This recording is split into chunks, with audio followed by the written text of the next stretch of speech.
En ce 12 juin, la population est invitée à acheter un produit québécois. De la même manière que pour la journée du 12 août, j'achète un livre québécois, l'idée est d'inciter les gens à participer jusqu'à ce que ça devienne un réflexe d'acheter local. Ce qu'on demande aux gens, c'est acheter un produit québécois, mettre ça en ligne, essayer de convaincre pour essayer de faire une boucle avec ça, faire un mouvement de masse, puis nous faire penser que c'est important de choisir les produits du Québec. C'est une journée bien importante parce qu'on le sait, c'est difficile pour plusieurs entreprises dans le contexte économique actuel. Alors, si tout un chacun, on peut encourager nos producteurs québécois, eh bien, l'économie va mieux s'emporter. Ça encourage la production locale, ça contribue à l'autosuffisance alimentaire. Plus qu'on va consommer québécois, plus on va réussir à l'autosuffisance alimentaire. On va avoir des fermes, des producteurs, des transformateurs en bonne santé financière. Donc, c'est le Québec qui gagne. Pour les gens que j'ai rencontrés aujourd'hui à Sherbrooke, cette initiative est plutôt méconnue, mais ils ont à cœur d'encourager les commerces de chez nous. C'est sûr, d'acheter local, c'est tout le temps mieux. Là. Ouais.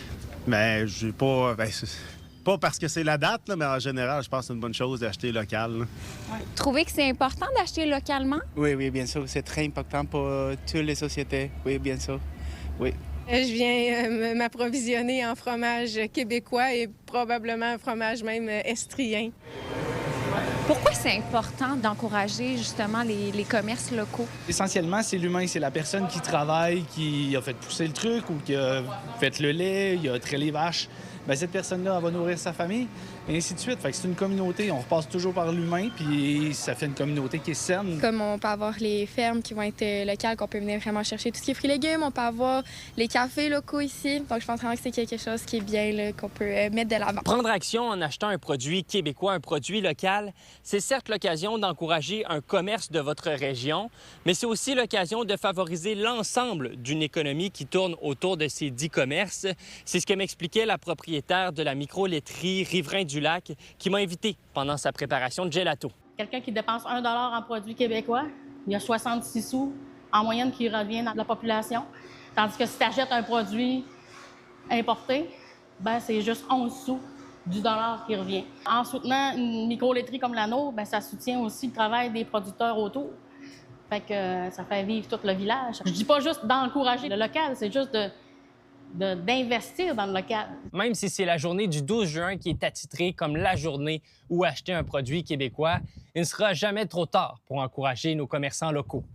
À Saguenay, Louis-Mathieu Corneau. À Mauricie, Éric Dufresne. À Sherbrooke, Alexandra Paré pour Nouveau Info. L'Université Bishops ouvre une nouvelle chaire de recherche sur l'étude du Québec anglophone, son histoire, sa culture, sa langue et ses dimensions sociales. Elle portera le nom de Marjorie Elizabeth Goodfellow, une diplômée et militante communautaire de longue date. Sa succession offre aussi une contribution de 2 millions de dollars pour financer les différents projets. Tourisme Canton de l'Est continue de récolter les fruits de sa campagne Come Hug It Out, qui invitait les Américains à visiter la région malgré le contexte sociopolitique difficile. L'organisme a remporté 3 distinctions au concours IDEA, dont le prix Coup de cœur dans la catégorie Résultats d'affaires et stratégie. La publicité a été vue plus de 20 millions de fois. La Coupe du monde de soccer est commencée. Le Canada joue son premier match ce vendredi à Toronto, mais l'effervescence du plus gros événement de la FIFA se fera ressentir jusqu'à Sherbrooke, puisque les matchs du Canada seront présentés sur écran géant devant l'Hôtel de Ville. La licence qu'on a avec la FIFA nous permet d'accueillir jusqu'à 1000 personnes. Et si on se rend à 995, on serait vraiment content, mais je pense que c'est un peu ambitieux. Et on s'attend vraisemblablement à quelques centaines de personnes. Là. Puis l'idée, j'imagine, c'est d'attirer des gens, évidemment, au centre-ville. Oui, exactement. Dans le fond, c'est ça. On visait aussi beaucoup les familles et les enfants avec, entre autres, la collaboration avec le club de soccer, le Mistral de Sherbrooke. Et le but, c'est d'amener du monde au centre-ville, qui voit à quel point notre centre-ville est accessible, puis il y a des beaux commerces ici. On entend souvent les bars ou les pubs qui invitent les adultes à venir profiter de leur équipe, mais pour les jeunes, d'avoir un événement comme ça gratuit en visionnement au centre-ville, c'est super, puis je pense que l'événement va être super. On peut peut-être s'attendre à un événement qui va rassembler toutes sortes de communautés ici en ville.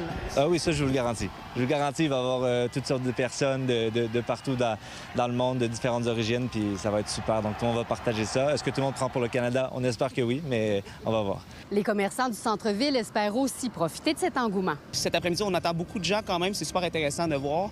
Puis pas juste pour le Canada. On a aussi pour la France, puis belle communauté aussi du Brésil aussi qui ont appelé. Aujourd'hui, il va y avoir un kiosque du Santa Maria. Donc, il va servir des tacos. Puis aussi de la nourriture bosniaque, vu que le Canada joue contre la Bosnie aujourd'hui.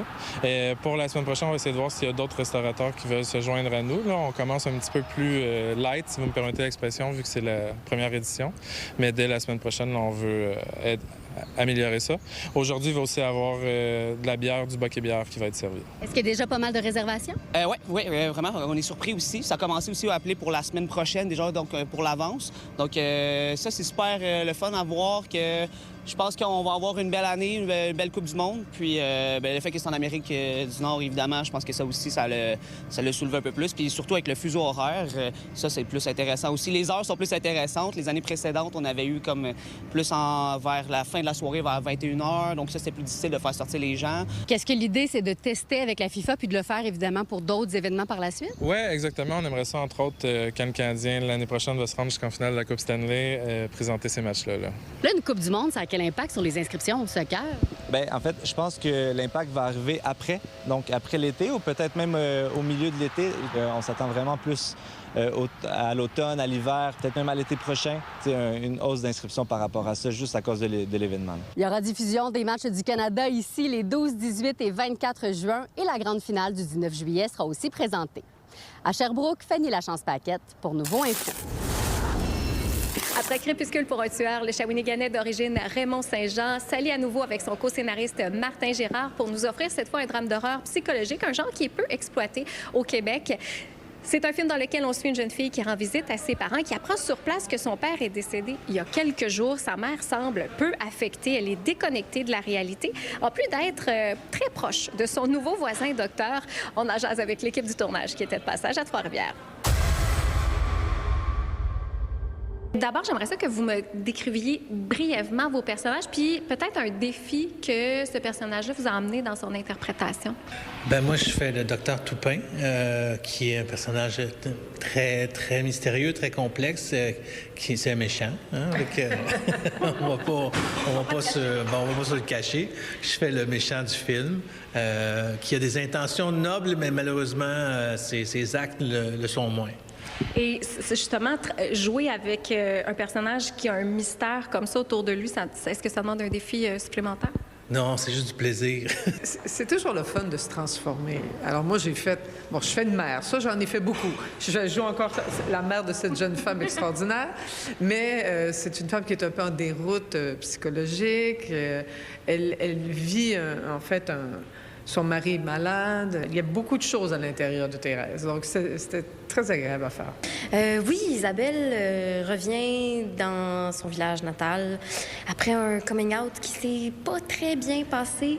Fait qu'elle revient avec pas mal d'appréhension. Elle sait pas trop comment ça va être. En plus, elle revient avec sa blonde pour la présenter. Puis il y a ce fameux nouveau voisin qui est peut-être un peu bizarre, peut-être un peu trop souriant des fois, que peut-être ça cache quelque chose. Fait qu'elle rentre un peu dans cette enquête-là. Et il n'y a pas beaucoup de films de ce genre-là dans le répertoire québécois. Pourquoi? Quels sont les défis de ce type de production-là? Nous, on était partis avec l'intention d'avoir des créatures, des métamorphoses d'humains en créatures.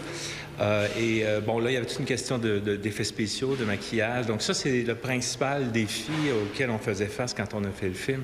Il faut équilibrer notre scénario de façon à ce qu'on puisse avoir le plus d'argent possible pour réussir les effets spéciaux. Parce que dans un film comme ça, si les effets spéciaux ne fonctionnent pas, le film ne fonctionnera pas. Les gens ne vont pas y croire. Il y a eu la première à Québec. Je pense que les gens ont embarqué justement beaucoup. Ça a été quoi les réactions? La salle était pleine, ce qui, moi, j'étais très contente. On ne sait jamais vraiment à quoi s'attendre. J'ai vécu les deux extrêmes, mettons. Et les gens sont restés après pour poser des questions. Ouais. On voyait que ça leur avait parlé, que c'était... Tu disais quelque chose de neuf, c'est vrai, il y a quelque chose de neuf, ça saisit un peu aussi, on n'est pas habitué à voir ce genre de projet. Le film Nerveux reprend l'affiche aujourd'hui. Du côté de Shawinigan, c'est la 2e édition du festival Énergie qui est en cours avec entre autres Fred Caille et JF Posé. À Trois-Rivières, Marie-Ève Campeau pour Nouveau Info. Vous êtes nos yeux et nos oreilles sur le terrain. N'hésitez pas à nous écrire si quelque chose vous fait réagir ou si vous voulez nous raconter votre histoire à estrie@nouveau.info.